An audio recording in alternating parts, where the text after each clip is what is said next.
अस्सलाम वालेकुम रहमतुल्लाहि वबरकातुहू। नाज़रीन, आज का जो हमारा मौजू है वो हज़रत तमीम दारी रज़ी अल्लाह ताला अन्हु की दज्जाल से मुलाकात का वाक़या है। हज़रत तमीम दारी रज़ी अल्लाह ताला अन्हु फरमाते हैं कि एक मरतबा मैं समंदर के सफ़र पर निकला। मुसाफिरों की कुल तादाद 30 थी और हम सब एक कश्ती पर सवार थे। हमारा सफ़र इंतहाई इत्मीनान के साथ कट रहा था कि अचानक हवा चलना शुरू हो गई और समंदर में तूफान आ गया। इस शदीद हवा और तूफानी लहरों के बायस हमारी कश्ती और समंदर में मौजूद दीगर कश्तियां डोलती जाती। कश्ती के मुसाफिर इस सूरत हाल से परेशान हो गए और हर कोई अपने अपने खुदाओं को पुकारने लगा, क्योंकि किसी को कुछ समझ में नहीं आ रहा था कि क्या करे। समुंदर से उठने वाली लहरें एक सिमत की बजाय हर तरफ से कश्ती को अपनी लपेट में ले रही थीं। थक हार कर मल्लाह ने भी चप्पू छोड़ दिए और एक तरफ बैठ गया। अब हम में से हर किसी को यकीन हो चला था नाजरीन कि मौत यकीनी है। सूरज गुरूब होने को था और इसकी रोशनी आहिस्ता आहिस्ता ख़त्म होती जा रही थी। शाम का अंधेरा और मंजिल का कोई पता नहीं। ये भी खबर नहीं थी कि कश्ती किस समय जा रही है और समंदर की लहरें अब कब तक कश्ती को सलामत रहने देंगी। इस खौफ व हरास की हालत में रात गुजर गई और सुबह की हल्की हल्की रोशनी फैलने से हर तरफ उजाला ही उजाला हो गया। कश्ती के रात भर हचकोले खाने के बाद किसी को भी कुछ खबर ना थी कि हम कहाँ पहुँच गए हैं। फिर अगला दिन भी इसी कैफियत में गुजरा और इसी तरह रात के बाद दिन और दिन के बाद रात आती गई और हमारी कश्ती को समंदर में फंसे हुए पूरे 30 दिन गुजर गए। फिर अचानक 30 दिनों की इस सूरत हाल के बाद भूले भटके मुसाफिरों को दूर ऐसा नजर आया जैसे कुछ दरख्त समंदर में खड़े हों। 30 दिन से मुसीबत में फंसे हुए मुसाफिरों को ये मंजर देखकर उम्मीद की कुछ किरण नजर आई और मल्लाह ने जल्द अज जल्द वहां तक पहुंचने के लिए पूरी ताकत के साथ चप्पू चलाना शुरू कर दिए और कश्ती को तेजी के साथ इन दरख्तों की तरफ ले जाने लगे। कश्ती में मौजूद मुसाफिर जिन्हें यकीन हो चुका था अब मौत के सिवा कोई चीज नहीं, इनके चेहरे जिंदगी की उम्मीद से चमक रहे थे। फिर कश्ती जूं जूं करीब होती गई, दरख्त साफ दिखाई देने लगे। मल्लाह पूरी ताकत से कश्ती चला रहा था कि सूरज गुरूब होने से पहले पहले इन दरख्तों तक पहुंचा जाए, ताकि कहीं ऐसा ना हो कि अंधेरा हो जाने के बायस हम इस आखिरी उम्मीद से भी हाथ धो बैठें। फिर कश्ती आहिस्ता आहिस्ता इन दरख्तों की तरफ बढ़ती रही और जब दरख्त करीब हुए तो सारे मुसाफिरों को ये जानकर खुशी हुई कि ये समुंदर में वाक़या कोई जजीरा है। अभी तो सूरज मुकम्मल गुरूब नहीं हुआ था कि कश्ती जजीरे के किनारे पहुंच गई। मुसाफिरों को इस जजीरे पर उतरे ज्यादा देर नहीं गुजरी थी कि दरख्तों के दरमियान में से एक अजीबो गरीब किस्म का जानवर निकला। इस जानवर के पूरे जिस्म पर बाल थे और इस कदर लंबे और घने थे कि ये मालूम ही ना होता था कि जानवर का अगला हिस्सा कौन सा है और पिछला हिस्सा कौन सा है।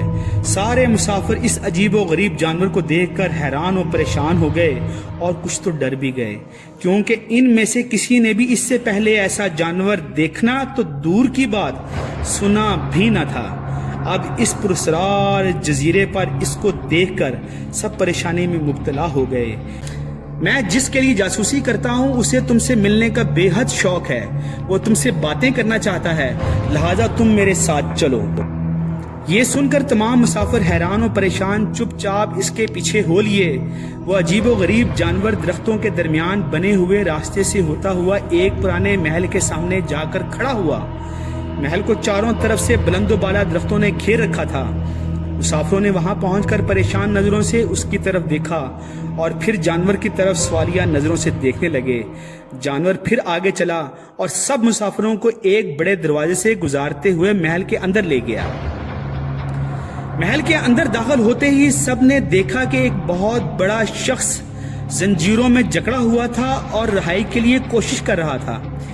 इसने इससे पहले इतने बड़े कद आवर, इतने ज्यादा रूह वाला शख्स कभी ना देखा था। हम अरब कबाइल लहम और जजाम के लोग हैं और साथ ही इस मुसाफिर ने अपने साथ बीती और यहाँ तक पहुँचने की सारी दास्तान सुना दी। इस कैद में जकड़े हुए शख्स ने कहा, जरा मुझे नखलिस्तान बेसान के मुतल्लिक तो बताओ, इसके मुतल्लिक क्या जानना चाहते हो? एक मुसाफिर ने पूछा। उसने कहा, क्या यहाँ के फल बहुत ज्यादा लदे हुए और मीठे हैं? मुसाफिर ने कहा कि जी हाँ। खबरदार, अनकरीब इन पर फल लगना बंद हो जाएगा। वो कैदी गुस्सीले अंदाज में बोला, پھر وہ مسافروں سے مخاطب ہو کر کہنے لگا، اچھا تبرستان کے دریاؤں کے متعلق تو بتاؤ۔ مسافروں نے کہا، دریا کے متعلق کیا پوچھنا چاہتے ہو؟ وہ بولا، اس میں پانی ہے؟ مسافروں نے کہا، ہاں اس میں پانی ہے۔ اس نے کہا، ان قریب اس کا پانی ختم ہو جائے گا۔ پھر وہ کہنے لگا، مجھے زغر کے چشموں کے متعلق تو کچھ بتاؤ، کیا پوچھنا چاہتے ہو؟ مسافروں نے پوچھا، یہی کہ اس چشمے میں پانی ہے کہ نہیں، اور اگر وہاں پانی ہے تو پھر وہاں کے لوگ چشموں کے پانی سے کھیتی باڑی کرتے ہیں؟ اور پھر وہ پوچھنے لگا، اچھا مجھے امیوں کے نبی محمد صلی اللہ علیہ وآلہ وسلم کے متعلق تو کچھ بتاؤ۔ مسافروں نے جواب دیا، انہوں نے مکہ سے اپنی دعوت کا آغاز کیا اور اب وہ مکہ سے نکل کر مدینہ میں موجود ہیں۔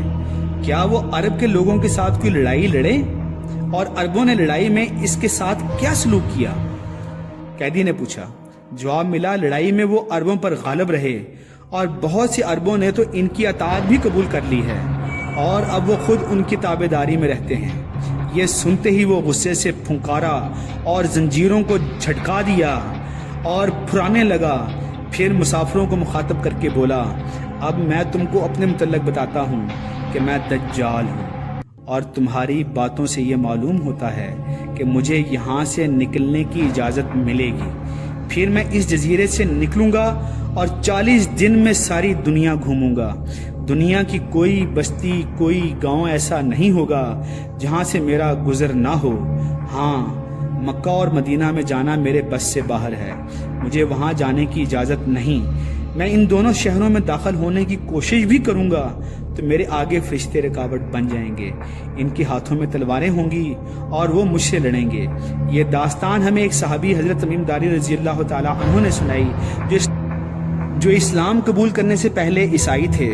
یہ عجیب و غریب واقعہ دیکھنے کے بعد آپ نبی اکرم صلی اللہ علیہ وآلہ وسلم کی خدمت میں حاضر ہو کر مسلمان ہو گئے۔ ناظرین، میری اللہ تعالیٰ سے دعا ہے کہ اللہ تعالیٰ تمام مسلمات کو اپنی حفظ و امان میں رکھے اور دجال کے فتنے سے امان دے، آمین۔